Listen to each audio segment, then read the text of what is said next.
You are listening to C-Suite Perspectives, a podcast by the Conference Board. Welcome to C-Suite Perspectives, a signature series by the Conference Board. I'm Steve Odland from the Conference Board and the host of this podcast series. And in today's conversation, we're going to talk to Erin McLaughlin, the senior economist at the Conference Board in the Economy, Strategy, and Finance Center. And we're going to talk about the trade and tariff landscape and what should senior executives be thinking about today. Erin, welcome to the program. Thank you for having me, Steve. So, Erin, this changes just about every day. This has been going on for months and months and months. But just give us an overview of where the tariffs stand and with what countries now do we have verbal agreements and what are they and so forth and what's still in flight. Okay, excellent. So as I'm sure our audience knows, Liberation Day was back in early April, and the deadline had sort of kicked forward 90 days and then a little bit, and then we had a little extension after that. So we were under an August deadline, essentially, for a lot of countries that were on the list. And we have seen a lot of framework style deals get made during that time. So almost every trading partner that's a major trading partner, we do have some sort of framework deal made with three key exceptions. And those exceptions are China, which we're now looking towards a November deadline. And Canada and Mexico also are sort of on a different track than the other countries. So our tariff rates and, of course, the status of the U.S.-Mexico-Canada agreement, which will most likely be renegotiated next summer, or that's the next deadline for that. Those three are sort of up in the air. But for most of our other trading partners, we've seen some framework deals done. So basically, we've got the EU in place, the UK is in place, Japan, several countries in Southeast Asia, some of the South American countries. So it covers most of it. And two of our biggest trading partners, of course, are Canada and Mexico. Right. And that USMCA framework remains in place. And so therefore, what is it? Something like 87% of all of the trade between the three countries is not affected by this overlay. So it feels, I mean, tell me if you disagree, but it feels like we've got at least general direction here on what's going to happen. Yes, I think that we have seen the impact from inflation not be as blunt as we expected right away. And there's probably a few different reasons for that. But one is sort of these delays and the uncertainty. So maybe it just hasn't passed through to the consumer yet. But yes, for Canada and Mexico, who are Mexico is actually our largest trading partner. They became our largest trading partner a couple years ago, followed by China, followed by Canada. So that's the order it now goes in. And so with China, we have a 30% baseline tariff on our imports from China. But yes, for Canada and Mexico, most goods, roughly 87%, give or take, are covered under USMCA. And so we have not seen a lot of tariffs necessarily on those. Now, the big exception are these sectoral tariffs on specific products or materials, and those are the ones that have been invoked under the Section 232 national security concern that is often referenced. Now, when we hear the administration talk, they frame the tariffs in, I guess, kind of two buckets. One is that they want more level trade and they want manufacturing brought back to the United States. But the other thing is they want this source of revenue. And recently, the Treasury Secretary has said that their initial estimates of $300 billion a year in tariffs is way too low, and it's going to be quite a bit higher, although they haven't put a new number out there. But it seems like there's a dual objective here. Hearing that correctly? I think you are. I personally think the main objective is that the fact that the American consumer still has the most power in the world of any consumer, and that deals can be struck based on that is still probably the primary reason that we're seeing for these tariffs. And certainly the revenue collection in our estimates that we ran in our model back after Liberation Day put it at over 400 billion. And so I think the collection is certainly on pace with what it was going to be.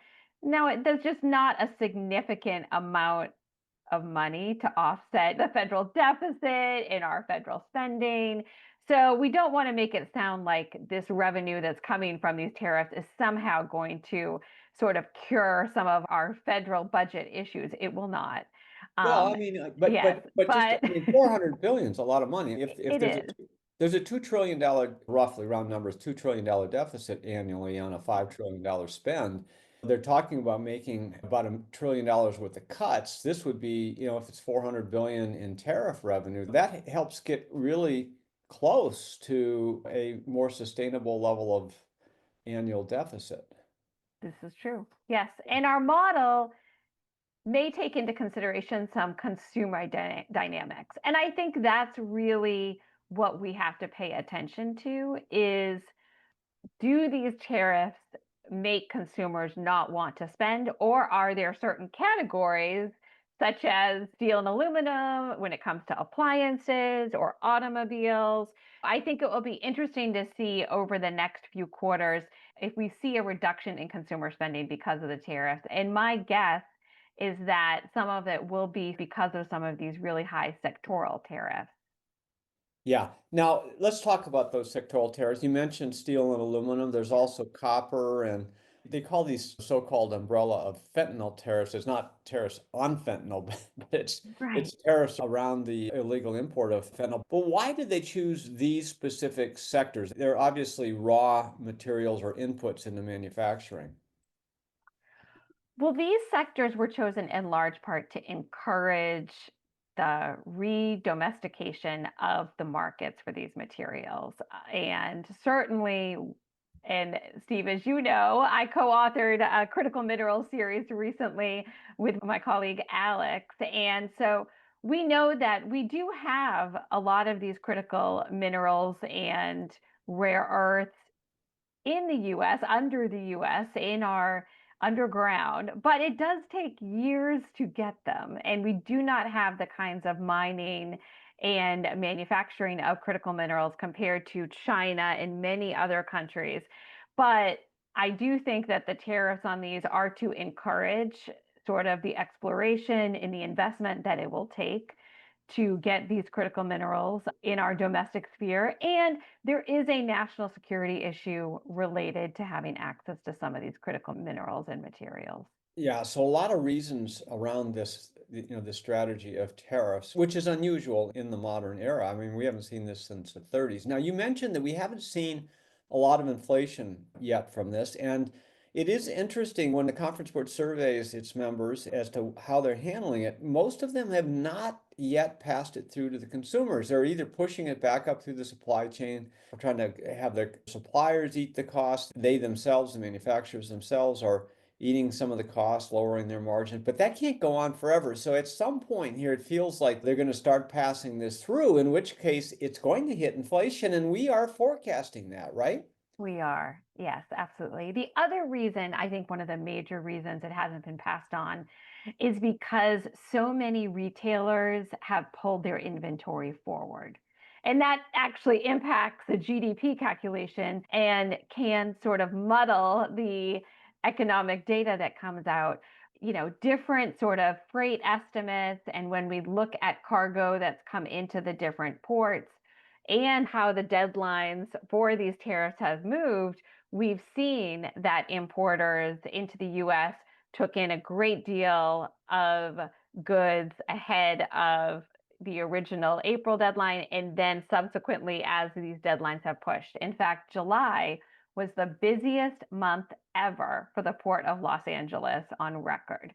They took in the most containers ever, and they are the largest port in the United States. So really, for a lot of retailers in the US, they would right now probably be bringing in the last of their holiday inventory. And most analysts think that the inventory is already here and maybe even has been here for quite some time.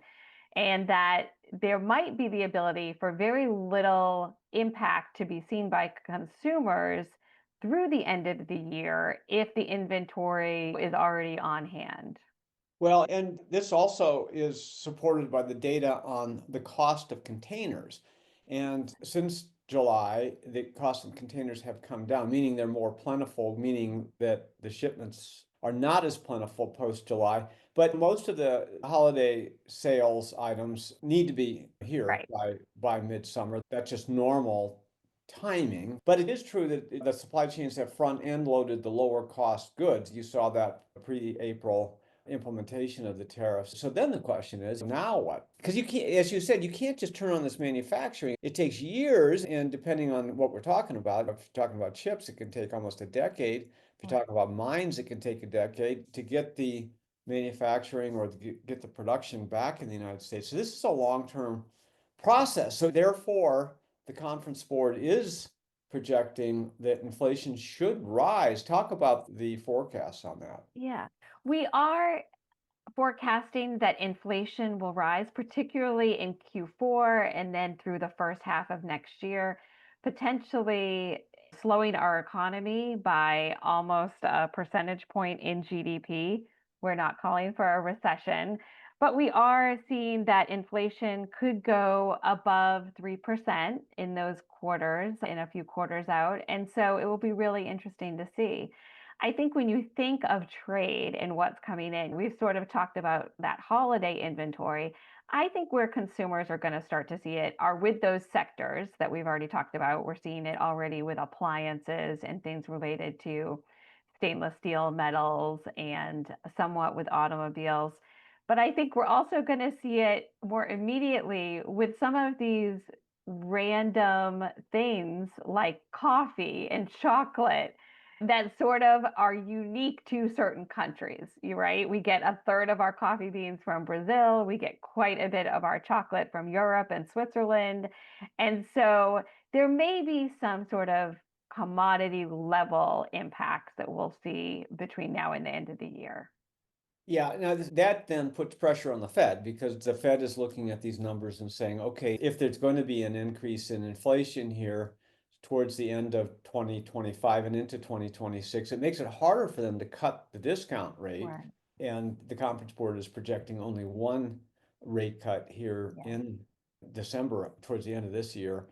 But it puts pressure on it because the job market's holding up. And so therefore they're trying to keep both mandates of making sure that inflation is in check and that there's a healthy job market. Exactly. Yes. The Fed has two mandates. One is related to employment, stable employment, and the other one is related to stable prices. And sometimes there's a conflict between the two of those, and sometimes there's a lack of clarity. And this Fed is very data driven. That's what they've said. Unfortunately, a lot of data looks backwards. It doesn't look forwards. And so the Fed is seemingly taking a bit of a cautious approach, assuming that inflation will rise as a result of tariffs. We're talking about tariffs and trade, and we're going to take a short break and be right back. What does the future of work mean for your employees? How will your company navigate ESG? Will there be a global recession? At the Conference Board, our experts translate the latest research and economic analysis into insights and real-time problem solving for your organization. Membership at the Conference Board provides your team with an assortment of knowledge, from economics, marketing and communications, ESG, public policy, and human capital. As a member, you'll have access to our center experts, member-exclusive events, data and benchmarking tools, and peer sharing that will help you understand the present and shape the future. Consider becoming a Conference Board member today by visiting www.conference-board.org. Welcome back to C-Suite Perspectives. I'm your host, Steve Odland from the Conference Board, and I'm joined today by Erin McLaughlin, the senior economist at the Conference Board in the Economy, Strategy, and Finance Center, and an expert in all things trade. How many pieces, Erin, have you written in the past year on trade and tariffs? My word. I think I have written around 30. And as you know, we had our Navigating Washington series, which involved an expert at the Conference Board blogging every single day. And I took on that mantle for the ESF group regarding the tariffs. So it has been a very busy few months. And we have a tariff tracker, which is real time and up to date. And they can find all of your writings and that tariff tracker at tcb.org. That's the conference board, tcb.org, and they can click on the ESF Center, Economy Strategy Finance Center, and Erin's work is all there for you. Let's go back to something you talked about, in China being a great exception to what's going on here. But India is also an exception, and that's all tied into more of a geopolitical situation rather than a trade situation with China, India, and Russia. Talk about how that triumvirate is different than some of these other trade issues. Right. So it's very interesting. India, which seemed to be one of the last countries to get a lot of attention during this last phase of trade negotiations, the administration had come to terms with Vietnam, South Korea, Japan, and India was sort of hanging out there with a 25% baseline tariff. And then they had another 25% added on because of their purchasing of Russian oil. So right now, the India tariff rate, the rate for us on goods from India, is at 50%. And that puts it at the highest of any other country except for Brazil, which is also at 50%. So what's interesting about India, as well as Vietnam, which is one of the first countries earlier this summer that the administration struck a framework with, is that those are two countries that saw a lot of benefits from our winding down from imports from China over the last 5 or 6 years. So our trade with Vietnam and our trade with India has increased substantially.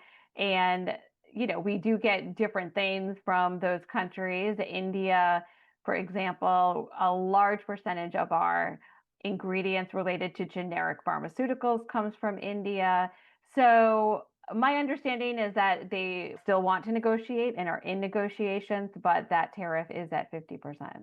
Yeah, so they were the beneficiaries of this supply chain Right. diversification strategy, but this is also a geopolitical Yeah. penalty, if you will, because they're not following some of the administration's desires around trade with Russia. And the reason for that is because they don't want Russia to have the raw capital, the cash, in order to then fund the war in Ukraine. So there's all these interlocking issues. And so tariffs and trade are being used in order, as we said earlier, in order to sort of level the playing field in some cases, but in this case, it's very different. Now, also, some countries have had retribution against the United States tariffs. So talk about those countries and what the reciprocal tariffs have been.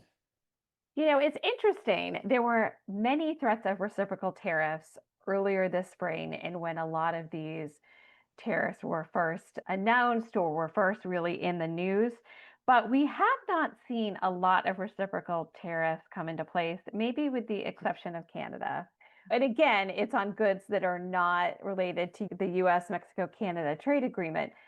So I think some of that is because Canada was taken by surprise and because they're very, very surprised that given our close relationship historically, that there would suddenly be tariffs at all on any of their goods. And so the effective tariff rate for us is hovering about 18%, but the rest of the globe is not necessarily trading at that tariff rate. And we have not seen the kind of reciprocal rates on US exports right now at what we thought that they would be earlier this year.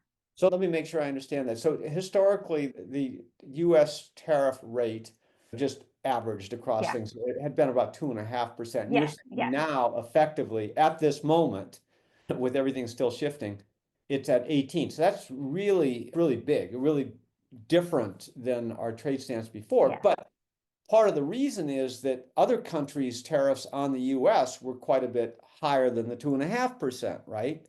So, you have this dynamic going on. So then the question comes back to strategy, which you articulated earlier, and we don't know for sure because we're not sitting in the administration, but it appears to be a negotiating tool in order to get to more favorable trade agreements. But do you think, and do you hear that there will be this base tariff rate of, I don't know, 10% that we're going to settle at, regardless of whether we get great trade agreements done around the globe? I have not heard that. I think what we're going to see is a lot negotiated around export and import controls. And so, as you said, many other countries, maybe they didn't have a quote unquote flat rate for US goods that were being exported into their country, but they had a lot of controls around what they would allow. And so it seems that one thing the administration is really focused on is striking deals with these individual nations to try to get them to loosen their controls, whether it's importing our automobiles, our agricultural goods, and and then in exchange, maybe, and that's what we're hearing with some of the frameworks as they're being developed, also allowing a certain percentage of, say, automobiles or steel and aluminum goods into our country, not at the high sectoral rates, but at lower rates. So I think as these negotiations continue and as these frameworks develop, it will be less and less about flat rates and more about export and import controls and more about specific materials and commodities. You have to kind of go back in history a little bit to try to understand how we got to where we are. Post World War II, there was a intended to be a liberalization of trade and more of an integration of supply chains and trade in order to keep the peace, because part of the issue that led to World War II was the isolation of Germany and the Axis powers, and they weren't allowed to trade with the West, and hence they were very poor, high inflation. And so after World War II, there was the General Agreement on Tariffs and Trade, the so-called GATT, which was created in 48, and it was updated in 1995 with the creation of the WTO, the World Trade Organization. And so now this feels like phase three, if you can call it that, Erin, but it's a whole new era post GATT and WTO. It's a whole new era. And I'm a transportation nerd. So I think one of the other things besides the agreements that sped up everything was the actual containers. We didn't use containers until after World War II, and we didn't have sort of the continuity with ports and trucks and rail cars all having the ability to ship using containers until between the 50s and the 70s, when that really became super commonplace in the US and globally. So we've just had so many different markers of advancement over the last 30 or 40 years. And certainly the US consumer has benefited in large part from globalization because we were able to buy a lot of goods that are at cheap prices. But there's, on the other hand, we've seen the decimation of a lot of our large scale manufacturing. And so one thing that I think that is good that will come out of this is that we will be able, at this point in time, when smart and advanced manufacturing is so important with regards to us looking towards the future where chips and critical minerals and materials and other things are necessary, that the US needs to put itself in the best position possible to be part of the next era of manufacturing and of globalization. Yeah, and most of what we've talked about here have been tariffs on goods and trade on goods. There's a huge trade in services, Right. and we do have a trade surplus in services with the EU and other areas. Talk about how all of this affects services, and are there tariffs on services and so forth? The services have largely been left out of the conversation. A lot of the focus has been on goods, as we know, and a lot of the focuses has been sort of on the back and forth of goods measured on a country by country basis. But yes, the US has a services surplus. We export our services globally. And in large part, it's because we are seen as leaders, particularly in the digital economy and, of course, in professional services as well. And that's very important for us to be able to continue doing. There are different countries that sort of treat that differently. And part of, I think, a future negotiations that I see will be around potentially those services and sort of the digital services tax and other taxes that we've seen that are also part of these trade negotiations. So if you're sitting in a C-suite today, what should you be looking at coming down the road? What are the key dates? What are the key decisions to be made? Where are the pivot points that, from a business perspective, they need to focus on?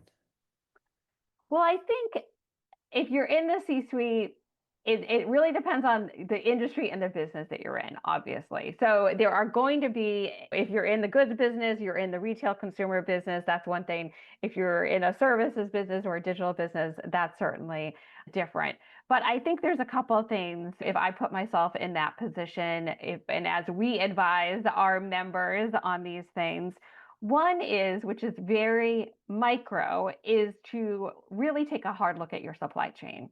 See if you can use foreign trade zones and bonded warehouses, which gives some flexibility here in the US with regards to your goods. And those are things that companies are now looking at. I recently wrote a paper, an article that sort of talks about foreign trade zones. And so these are areas usually within 100 miles of a port where you can potentially take in goods and pay the tariff later or not, or pay a lower tariff, or sometimes not even pay a tariff if you're holding or manufacturing your goods within foreign trade zones, or if you're holding goods within a bonded warehouse. So I think that's one thing. Second thing is when the dust settles a little bit and we have a better understanding of the level of tariffs on different countries, is to see if there's room within your supply chain to diversify and perhaps import from countries that have lower tariff rates, or considering onshoring. And of course, it does take many years to build a factory, but there are certainly possibilities around that. And then lastly, we've seen in some of the most recent bill that passed and some other legislation that there are incentives around depreciation and other tax incentives regarding onshoring and the treatment of these goods for US companies. And so there's hopefully some advantages there that the C-suite can potentially look to that maybe weren't available previously. All right, that's great advice as always. And again, all of your materials are at tcb.org, and just look under the Economy, Strategy, and Finance Center for all of our advice and insights, trusted insights for what's ahead.